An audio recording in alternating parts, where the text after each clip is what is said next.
नमस्कार, knocking-news.com में आपका स्वागत है। मैं हूँ गिरिजेश वशिष्ठ। कुछ डरावनी टाइप की चीज़ लेके आया हूँ और हालात वाकई चिंतित करने वाले हैं हमारे जैसे लोगों को, जो लोकतंत्र समर्थक लोग हैं।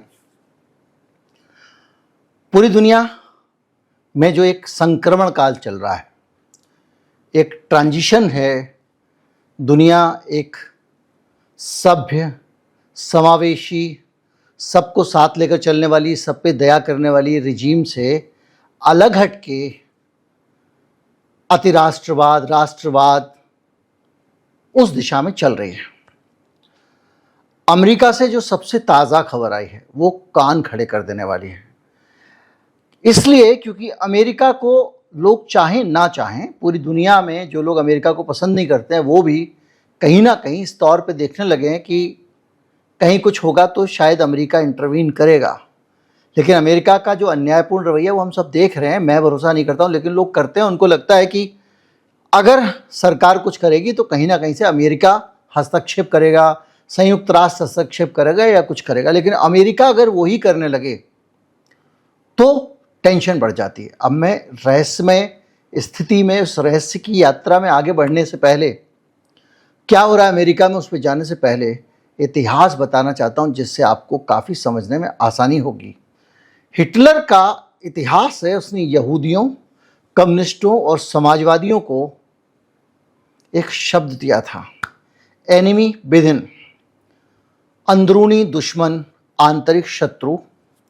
इसके बाद उसके स्टाफ ट्रूपर्स जो थे ऐसे, वो तैनात कर दिए गए अपने ही नागरिकों के खिलाफ। 1933 से 35,000 के करीब ऐसे ट्रूपर्स थे, यानी ऐसे सैनिक थे या गुंडे थे या जो भी कहें, जो लगा दिए गए थे और हिटलर के प्रति आंख बंद करके उसके ऑर्डर का पालन करते थे वो। और उन्होंने सारे लोगों को घर घर जाकर, गेस्टापो एजेंट होते थे, वो घर घर जाते थे और हिटलर को चुनौती देने वालों की तलाश करते थे। समाजवादी, कम्युनिस्टों, ट्रेड यूनियन नेताओं को गिरफ्तार करते थे और कई मार भी दिए गए। 1933 की गर्मियों तक नाजी जर्मनी में एकमात्र राजनीतिक पार्टी हिटलर की पार्टी बन गई थी। लोकतंत्र मार दिया गया था। हिटलर चुन के लोकतंत्र से ही आए थे। ये उदाहरण आज भी डराता है और आज पूरी दुनिया इसको लेकर चिंतित है। और इसको लेकर जो लोग सबसे ज़्यादा इससे बचना चाहते हैं वो लोग अब सत्ताओं में आने लगे हैं। उन देशों की सत्ता में ऐसे लोग आने लगे हैं जो हिटलर की तरह के रास्ते अपना रहे हैं। दूसरा उदाहरण देता हूँ मुसोलिनी का। मुसोलिनी ने स्क्वाड्रिस्ट्री करके, जो है वो काली शर्ट पहनने वाले लोग थे, उनका इस्तेमाल किया अपने ही देश के नागरिकों के खिलाफ। 1926 से 43 के बीच में हजारों इटली के लोगों को गिरफ्तार कर अलग अलग द्वीपों और गांव में निर्वासित कर दिया गया मुसोलिनी ने। ये उदाहरण हमारे सामने है। हालत यह है कि जब समाजवादी नेता जियाकोमो मेट्टोती ने मुसोलिनी का विरोध किया तो उसे फासिस्ट स्क्वाड्रिस्ट्री ने अगवा कर लिया और हत्या कर दी। डराते थे, धमकाते थे, मार देते थे। और ये कहा जाता था कि सामाजिक बुराइयों के लिए आंतरिक शत्रुओं की पहचान करो, सुरक्षा बलों को अंदर से अंदर की तरफ मोड़ो, यानी फौजों को अंदर की दुश्मनों के खिलाफ लगा दो, असहमति और विरोध को आपराधिक बना दो, प्रेस को डराकर कब्जे में करो और स्वतंत्र संस्थानों पर नियंत्रण कर लो। ये 30 के दशक की कहानियां हैं। लेकिन अब फिर ये चीज़ें लंबे समय तक एक महाअपराध की तरह देखी गई दुनिया के हर देश ने। लेकिन अब फिर से उसी तरह की गंगा बहने लग गई है। मैं आपको कुछ ऐसे उदाहरण देता हूं जो अब के उदाहरण है, उसके बाद हम अमेरिका पे आएंगे। जब मैं आपसे कहता हूं कि दुनिया इसके खिलाफ होती थी तो मैं आपको एक उदाहरण दिलाना चाहूँगा याद। 89 की बात है। 4 जून को चीन के थिएनमान चौक पे सेना उतार दी गई थी क्योंकि कुछ लोग प्रदर्शन कर रहे थे, स्टूडेंट। रेड क्रॉस का कहना है 2600 से 2700 लोग चीन ने मार दिए थे क्योंकि वो सरकार को चुनौती दे रहे थे। यानी अपने ही देश के नागरिकों के खिलाफ सेना चीन ने जब इस्तेमाल की तो पूरी दुनिया उसके खिलाफ खड़ी हो गई। अभी तक उसको लेकर चीन पर हमले होते रहते हैं और चीन की तरफ से कोई भी इस तरह का बयान नहीं आया है, बल्कि ब्रिटेन के राजदूत ने तो कह दिया 10,000 लोग मारे गए थे। तो ये जो सीन है ये हमको बताता है कि जब ऐसा हुआ तो दुनिया इसके खिलाफ थी, लेकिन अब ऐसा होना आम हो गया है।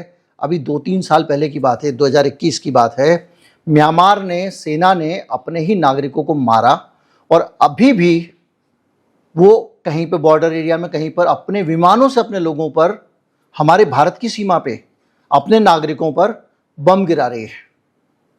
सोचिए। और हालत यह है कि तख्ता पलट के बाद से सबसे ज़्यादा लोग मारे गए हैं, 6,231 नागरिक, जिसमें 1144 महिलाएं और 700 बच्चे शामिल हैं। इतनी सख्त कार्रवाई भारत के पड़ोस में हुई है। दूसरा, पाक अपने आप को कहता है, नापाक लोग कहते हैं उसको, अच्छा कहते हैं शायद। अभी इमरान खान का जो एपिसोड था उसके प्रदर्शन करने वाले लोगों के खिलाफ सेना और अर्धसैनिक बलों ने गोलीबारी की थी। यानी अपने ही देश के अंदर सेना उतार दी गई थी और अनुच्छेद 245 में सेना को देखते ही गोली मारने का आदेश दिया गया था। 17 नागरिक मार दिए थे सेना ने, गार्जियन में खबर छपी है। अभी हाल की खबर है, कुछ दिन पहले मैंने वीडियो बनाया है कि किस तरह से पाकिस्तान के अंदर, इसको तो आप इसको छोड़ ही दो, आप बलूचिस्तान को, वहां पर भी यही हो रहा है। खैबर में भी, खैबर पख्तूनख्वा में लगातार कत्लेआम चल रहा है। जो सीमावर्ती इलाके हैं अफगानिस्तान के आसपास के, खैबर पख्तूनख्वा वहीं का प्रांत उस इलाके का ही है, वहाँ पे लोगों के ऊपर सेना घर में घुस घुस के कार्रवाई कर रही है और लोगों की किसी को उठा ले जाते हैं, गायब है, किसी की हत्या कर दी, मार के फेंक दिया, वगैरह वगैरह। तो ये जो उदाहरण है ये आपको बताते हैं कि किस तरह से सेनाएं जो है वो अपने ही नागरिकों के खिलाफ चलने लग गई हैं। अब आते हैं अमेरिका में क्या हो रहा है, जिसकी हमने बातचीत शुरू की थी। अमेरिका ने अभी हाल में अपनी सेना के सारे जनरल जो हैं उनको बुलाया, उनकी बैठक बुलाई। बैठक बुला के उसने एक बड़ी घटिया बात कही और वो बात डराने वाली है। करीब 70-72 मिनट का ट्रंप का भाषण था। इस भाषण में उसने एक ऐसी बात कही जो डराने वाली है, एनिमी विद इन वाली बात। अमेरिका के अंदर के दुश्मनों का मुकाबला करने के लिए सेना को तैयार रहना चाहिए। ये बयान ट्रंप पहले भी दे चुका था, लेकिन इस बार सारे फौजी जनरलों को बुला के सामने बिठा के ये भाषण दिया गया है। लॉस एंजल्स के बारे में वो कह रहा है कि जो अंदर के कुछ शहर हैं उनमें सेना लगाने की ज़रूरत है, जिसमें वो कह रहा है कि लॉस एंजल्स, जहाँ पहले से सेना तैनात है, 2025 में हज़ारों नेशनल गार्ड तैनात कर दिए गए हैं। वॉशिंगटन में 2000 नेशनल गार्ड तैनात किए गए हैं। आपको वो याद होगा, मैंने बताया था कि वहाँ जो बेघर लोग होते हैं उनको मार मार के निकाला जा रहा है, जो चू चपड़ कर रहा है उसे फौज नहीं बट रही है। बावजूद इसके कि अदालत ने इसको गलत बताया, इसके खिलाफ फैसला दिया, बावजूद इसके कि न्यूयॉर्क की सरकार ने कहा कि ये आपका काम नहीं है कि आप यहाँ के करो, उसके बावजूद ट्रंप ने इस ऑपरेशन को अंजाम दिया। इसी तरह से वो शिकागो को, ओरेगोन को, पोर्टलैंड को, मेम्फिस टेनेसी को आरोप करना चाहते हैं। तो ये कहानी अपने आप में बताती है कि डोनाल्ड ट्रंप अब क्या करने का प्लान कर रहे हैं। ये जो भाषण है और उसमें जिन शहरों की वो बात कर रहे हैं, वो शहर बुरे शहर नहीं है, वो सिर्फ इसलिए कि वहाँ पर डोनाल्ड ट्रंप की गुंडागर्दी के खिलाफ लोग सड़कों पर उतर आते हैं। हालत यह है कि अमेरिकी सेना का इस्तेमाल भीतरी दुश्मन के खिलाफ किया जाएगा और इसे विदेशी दुश्मनों के बराबर माना जाएगा। ये संकेत ट्रंप ने अपने भाषण में दिए, क्योंकि उसने कहा कि इनको बाहर के दुश्मन की तरह ही अंदर के दुश्मनों को माना जाना चाहिए। और रक्षा विभाग का नाम बदल दिया है, उसको कहते हैं युद्ध विभाग है। ये इस डिपार्टमेंट का काम रक्षा करना नहीं, युद्ध करना है। यानी अमेरिका अब सेना का इस्तेमाल सिर्फ रक्षा करने के लिए नहीं करेगा, युद्ध करने के लिए करेगा। यानी रक्षा करना नहीं है, दूसरों के ऊपर हमले करना उसका काम है। वो डिपार्टमेंट का काम है युद्ध करते रहो। 1978 का पॉसे कॉमिटेटस एक्ट जो है वो कहता है कि ऐसा नहीं कर सकते। संघीय सेना का उपयोग सीमित किया गया है और उसके बावजूद ये लगातार कर रहे हैं। जो नेशनल गार्ड मैंने बताया था 2025 वाला, इसी कानून के तहत उस पर रोक लगाई गई थी। तो डोनाल्ड ट्रंप की जो प्लानिंग है वो ये है कि अब जो भी जहां भी विद्रोह अमेरिका के अंदर उठेगा उसका मुकाबला सेना करेगी, यानी अंदर के लोगों के खिलाफ सेना का इस्तेमाल होगा। इसका बहुत विरोध हो रहा है। वहाँ के जनरल्स ने अलग अलग बयान दिए हैं।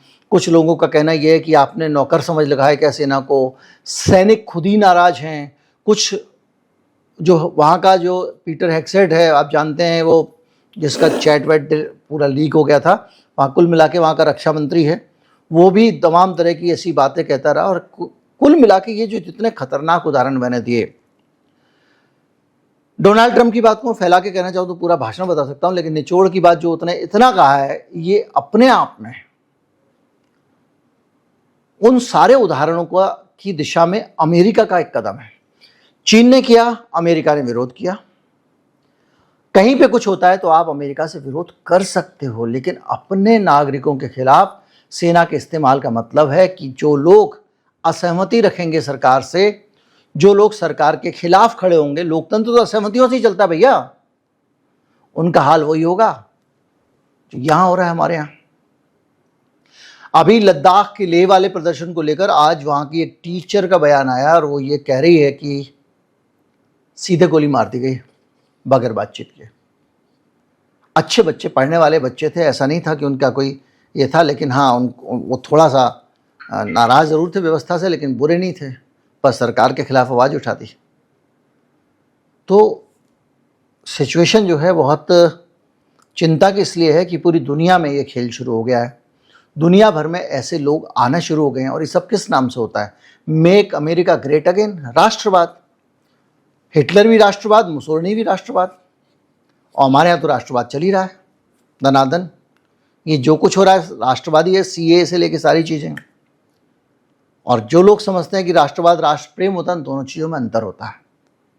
लेकिन बहरहाल मैं भारत के राष्ट्रवाद पर चर्चा करना नहीं चाहूँगा अभी, लेकिन मैं आपको जो बताना चाहता था वो ये है कि ये बेहद खतरनाक दिशा में चीज़ें चली गई हैं। डोनाल्ड ट्रंप का बयान डराने वाला है, और अगर इस तरह से अमेरिका के कुछ खास राज्यों को टारगेट करके डोनाल्ड ट्रंप सेना के आंतरिक इस्तेमाल के आदेश दे रहा है, तो आप समझिए कि ये दुनिया भर के जितने घूम रहे हैं ना, ये सब भी वैसे ही करने की हिम्मत करेंगे, नकल करेंगे, और ये हम अपने आसपास देखने लगेंगे जो बेहद खतरनाक है।